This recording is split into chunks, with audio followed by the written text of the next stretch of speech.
Operação contra grupo investigado por homicídios em Rio Verde. 6 pessoas foram presas pela Polícia Civil, que cumpriu ainda mandados de busca e apreensão.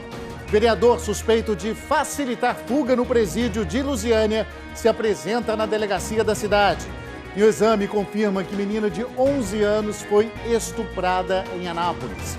O padrasto é o principal suspeito. E a Enel foi multada em mais de 60 milhões de reais por causa de problemas no serviço prestado. Agora, no Jornal Anhanguera, segunda edição.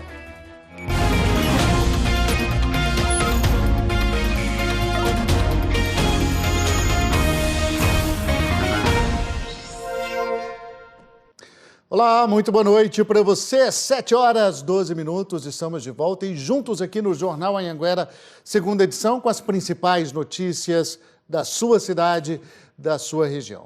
E a gente começa falando de uma operação. 6 pessoas foram presas hoje em Rio Verde, na operação da Polícia Civil, e todas elas são suspeitas de participação de homicídios na cidade. Os mandados de prisão foram cumpridos hoje pela manhã. Durante a operação, 6 pessoas foram presas temporariamente. Todos eles têm passagens por tráfico de drogas. A polícia apreendeu como suspeitos 3 armas, além de munições. Os presos tinham envolvimento com os últimos 2 homicídios registrados aqui em Rio Verde. As investigações apontam que os crimes foram motivados por vingança. Thalisson Medeiros Silva foi uma das vítimas do grupo. Ele foi morto a tiros no dia 6 de outubro. Os suspeitos teriam fugido nesse carro vermelho que foi apreendido hoje. A operação foi denominada Vendita em razão de uma vingança, em ambos os casos, um deles em razão de grupos rivais, dentre eles 4 dessas pessoas presas. Outros homicídios foram praticados e também estão sendo investigados. A outra investigação também referente a uma vingança, em razão de uma das vítimas ter delatado um dos traficantes, que está preso juntamente com seu executor. E a Polícia Civil agora prossegue com as investigações para que nós possamos apresentar todas as informações detalhadas, com todas as provas, ao Poder Judiciário e ao Ministério Público. E o vereador suspeito de facilitar fuga no presídio de Lusiânia se apresentou hoje à polícia. Havia um mandado de prisão contra ele.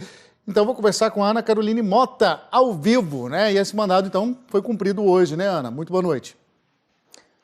Exatamente. Luciano, boa noite para você, boa noite a todos. Havia um mandado de prisão preventiva, expedido pela Justiça de Lusiânia. O vereador Cristóvão Machado ficou foragido por mais de 30 dias, até que se entregou na manhã de hoje. O delegado que acompanha o caso conversou com a gente, disse que foi o advogado do vereador que fez contato dizendo que ele iria se apresentar, e assim foi feito na manhã de hoje. Como eu disse, nós conversamos com o delegado. Vamos conferir o que ele disse. Foi encaminhado ao presídio, a prisão foi comunicada ao Ministério Público e ao Poder Judiciário, os quais vão ter agora para frente o destino do vereador. Luciano, o vereador é suspeito de envolvimento, de ter facilitado a fuga de um detento do Centro de Prisão Preventiva aqui de Lusiânia. Esse caso aconteceu em agosto desse ano. Esse detento era considerado de alta periculosidade, mas mesmo assim tinha chamada cela livre, que é quando o detento pode percorrer os corredores e também fazer pequenos trabalhos. Esse detento, então, foi escalado, digamos assim, para pintar a área externa do presídio, e foi aí que a fuga aconteceu. O vereador, que também já foi agente penitenciário aqui de Lusiânia, é suspeito de ter envolvimento nesse esquema de facilitação de fuga. Nós continuamos acompanhando o caso. Segundo o delegado, o vereador já está no presídio de Valparaíso e agora fica à disposição da Justiça. Luciano. Obrigado, Ana. Ana falando diretamente da nossa redação lá em Lusiânia. Como você disse, fica à disposição do Ministério Público, que agora vai fazer também todo esse levantamento de dados aí da polícia e encaminhar o caso à Justiça. Muito obrigado. A gente tentou, mas a gente não conseguiu contato, então, com o advogado do vereador. E a gente tem mostrado como a falta de energia elétrica tem trazido prejuízo para todos os estados e também para os produtores rurais daqui de Goiás. A Agência Goiana de Regulação multou a Enel em mais de 62 milhões de reais pelos considerados péssimos serviços, segundo a GR, oferecidos aqui no estado. A ANEEL, que é a Agência Nacional de Energia Elétrica, pediu que a empresa aqui em Goiás elabore então um plano de emergência para melhorar os serviços.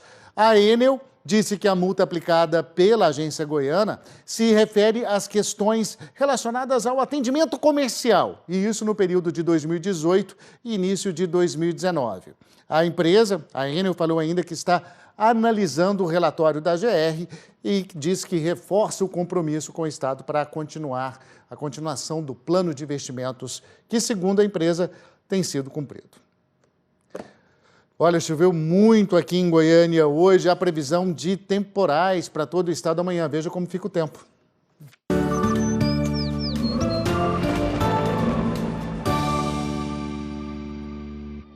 A terça-feira tem alerta de temporal no norte, leste e centro de Goiás. O canal de umidade em choque com o tempo quente provoca chuvas isoladas em todo o estado. Anápolis, Porangatuba e Cristalina têm um volume maior de chuva.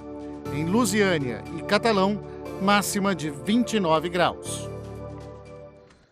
Gente, agora um caso absurdo, revoltante.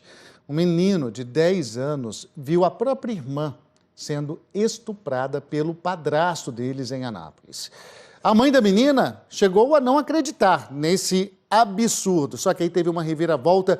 Eu vou chamar o Tiago Vieira, ao vivo de Anápolis, aqui comigo. Um exame médico, Tiago, acabou confirmando que realmente houve o abuso sexual. Boa noite. Boa noite para você também, Luciano. Boa noite para todo mundo. Olha só essa história. A mãe não acreditou, mas o exame do IML comprovou tudo, viu? O homem de 52 anos foi preso neste domingo. O caso só foi descoberto depois que esse irmão mais novo, então, da vítima, viu tudo e contou para a mãe. A mãe, então, foi atrás do suspeito e aí chamou a polícia. A vítima chegou a contar que os abusos aconteciam há cerca de 8 meses. No IML, o exame de corpo de delito não constatou abusos recentes, mas o médico identificou que a criança não é mais virgem.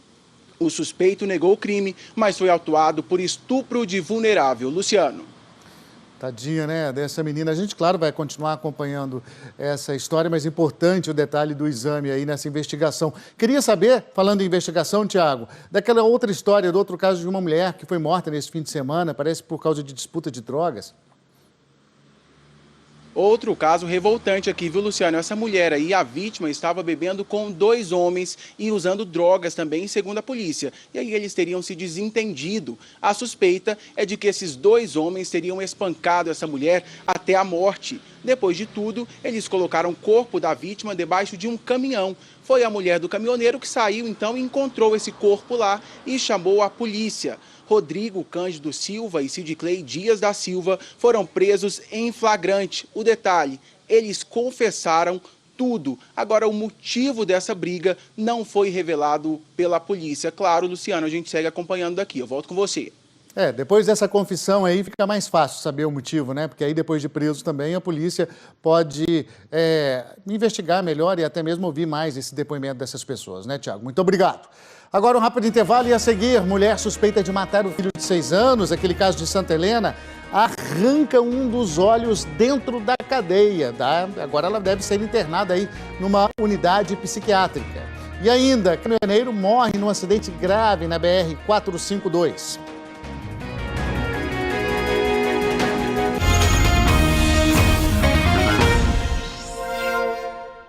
Estamos de volta, 7h21, ao vivo, e agora com a informação de um acidente grave. O motorista morreu depois da carreta cair no Rio Meia Ponte. Isso foi na BR-452, no sul do estado. Chovia forte no momento do acidente. A carreta seguia no sentido Itumbiara para Bom Jesus pela BR-452. O motorista morreu com a força do impacto da queda. Reinaldo Luiz dos Santos tinha 62 anos. Ele estava sozinho no veículo. A carreta caiu de uma altura de mais de 10 metros. Era por volta de 11 horas da manhã. Testemunhas contaram à polícia que chovia forte no momento do acidente. A carreta arrancou a proteção lateral da ponte. A estrutura foi parar às margens do rio. Como a correnteza estava baixa, os bombeiros não tiveram dificuldade para retirar o corpo do motorista de dentro da cabine. O motorista é morador de Itumbiara. O corpo foi recolhido pelo IML. As causas do acidente ainda estão sendo apuradas. A carreta veio dar um L, né? Possivelmente uma frenagem, tá? E o motorista perdeu o controle e veio a cair, né, no rio. O acidente causou lentidão na rodovia. A informação é que a movimentação na rodovia já está normalizada. E nesse feriadão teve um show de imprudência nas estradas aqui em Goiás, motoristas flagrados em ultrapassagens proibidas e também dirigindo bêbados. Na BR-050, em Catalão, essa câmera de monitoramento flagrou uma sequência de imprudências. O caminhão, o ônibus e a moto ultrapassam em local proibido na mesma hora. Nesse outro trecho, o caminhão ultrapassa a moto no final da reta. Os carros que vêm no sentido contrário quase saem da pista para evitar o acidente.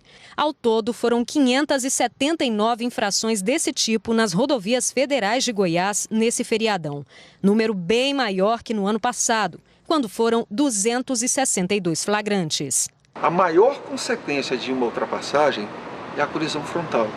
Numa colisão frontal, as chances das pessoas morrerem é muito grande. Mas o que chamou a atenção da polícia foi a quantidade de motoristas bêbados ao volante. O número superou em mais de 300%, comparando o mesmo feriado do ano passado, quando a polícia autuou 26 motoristas sob efeito de álcool. Esse ano, os policiais flagraram 82 embriagados ao volante. Um empresário de 29 anos parou o carro na BR-414 para dormir. Lá dentro, os policiais encontraram uma caixa de cerveja ainda gelada. O teste de alcoolemia comprovou a embriaguez. E até um caminhoneiro que transportava 57 toneladas de soja de Rio Verde para Goiânia estava tomando uma cervejinha enquanto olhava um problema mecânico do veículo. Em Anápolis, um motorista de aplicativo bateu recorde de teor alcoólico. O teste do bafômetro apontou 1,69 miligramas por litro de ar expelido. A gente vê esse númerozinho ali, né? Às vezes a gente não entende direito o que isso significa em relação a se está muito bêbado ou não. Importante a gente saber que qualquer quantidade pode sim causar um acidente muito grave nas estradas. Agora, um caso que a gente mostrou e acompanhou aqui de um padre que foi assaltado lá no entorno de Brasília. Pois é, a gente tem novidades. A polícia prendeu agora há pouco 2 pessoas suspeitas de amarrar esse padre para assaltar a igreja em Planaltina de Goiás. Esse crime foi na paróquia Santo Antônio, no dia 14 de outubro. O padre foi amarrado durante o assalto. Os bandidos levaram vários pertences da igreja e também o carro da paróquia, segundo a polícia, que foi encontrado na Bahia. Segundo o delegado que investiga o caso, uma terceira pessoa também teria participado desse assalto.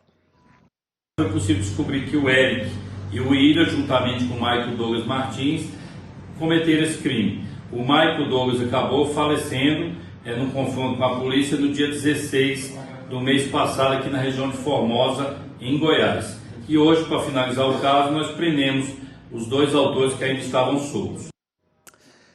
E aquele caso absurdo da mulher, ela que está presa suspeita de matar o próprio filho na semana passada em Santa Helena. Ela cometeu mais uma loucura, arrancou o próprio olho. Isso tudo aconteceu dentro do presídio de Rio Verde. O caso foi aqui no Centro de Inserção Social de Rio Verde no sábado por volta das 7 da noite. Em nota, a Diretoria-Geral de Administração Penitenciária de Goiás disse que ela estava sozinha na cela e demonstrou alterações emocionais e psicológicas, o que fez com que ela ferisse gravemente um dos olhos. O presídio diz que a mulher de 29 anos não tinha nenhum objeto dentro da cela que pudesse ser usado para ferir o olho. O que ficou concluído com isso, então, é que ela usou o próprio dedo para se automutilar e daqui foi levada em estado grave para a UPA. Ela chegou na unidade de pronto atendimento por volta das 7h30 da noite. Aqui na UPA, ela recebeu os prontos cuidados, a gente conseguiu controlar a dor que ela estava tendo e logo nós já encaminhamos para o Banco de Olhos de Goiânia. Depois de ser atendida em Goiânia, ela voltou para a UPA em Rio Verde. Do lado esquerdo, perda completa da visão e do lado direito ela apresenta um déficit visual, mas que passível de melhora. Então ela vai ser reavaliada na próxima semana em Goiânia pelos colegas oftalmologistas para avaliar esses melhores cuidados. A mulher está internada na UPA aqui de Rio Verde, acompanhada de 2 agentes penitenciários. E daqui deve sair direto para internação psiquiátrica. A mulher foi presa na semana passada depois que confessou ter matado o próprio filho de 6 anos. Ela contou que brigou com o menino durante a madrugada porque ele se negou a limpar a casa. A criança foi agredida e enforcada. A mulher ligou para a polícia contando o que aconteceu. Ela tem um outro filho recém-nascido que está num abrigo de Santa Helena de Goiás. Muito doida essa história, né? Uma criança de 10 anos morreu atropelada em Caldas Novas. Pedro Cauã andava pelas margens da GO 139 quando foi atropelado. O acidente foi perto de um poço de combustível, numa área de pouca iluminação. O menino chegou a ser levado para o hospital, mas acabou morrendo. A Polícia Civil tenta encontrar o motorista que atropelou a criança. Uma batida de frente entre um caminhão e um ônibus de turismo matou uma pessoa na GO 070, entre Inhumas e Itaúsu. Testemunhas disseram que o motorista do caminhão tentou uma ultrapassagem quando bateu no ônibus. Ele morreu na hora. 20 pessoas estavam no ônibus. Passageiros tiveram que sair pelas janelas. Agentes penitenciários evitaram que celulares entrassem na cadeia de Jataí. Os aparelhos estavam dentro de uma vasilha que tinha um fundo falso. Uma mulher de 37 anos que levou a vasilha para o sobrinho, preso na unidade prisional, foi levada para a delegacia da cidade. E um sargento do Exército morreu afogado neste fim de semana em Jataí. É o segundo caso de afogamento no mesmo lugar em menos de 2 meses. Henrique Cipriano Narciso tinha 22 anos. Segundo a irmã, o rapaz saiu de casa na manhã de domingo dizendo que ia jogar futebol e depois foi para a ponte do Rio Claro. O corpo de bombeiros foi acionado, mas quando chegou no local, o corpo do sargento Henrique já havia sido removido. Constatamos que havia caído mesmo, deslizado numa pedra e provavelmente bateu a cabeça. Aí naquele local também tem corredeiras, né? E muito provável ele afundou rapidamente. Henrique estava no 3º período de logística da Universidade Estadual de Goiás, aqui em Jataí. Há 2 meses, o jovem rapaz se tornou o 3º sargento temporário do Exército Brasileiro. Segundo os amigos que ele fez aqui, Henrique era um sargento exemplar. É um cara sensacional, não tem palavras para falar de Cipriano. Esse é o segundo caso de afogamento em menos de 2 meses no Rio Claro, que fica a 10 quilômetros da região central de Jataí. Meu irmão era uma pessoa maravilhosa. Ele era muito lutador, muito guerreiro pelas coisas dele. Era uma pessoa incrível. Muito bonita aquela parte ali do Rio Claro, mas também muito perigosa. Agora um recadinho para você sobre o nosso concurso, as inscrições do concurso Novos Talentos da Música Goiana. Boa notícia! Foram prorrogadas. Você que tem um sonho de ser reconhecido pela sua voz, seu talento, tem até amanhã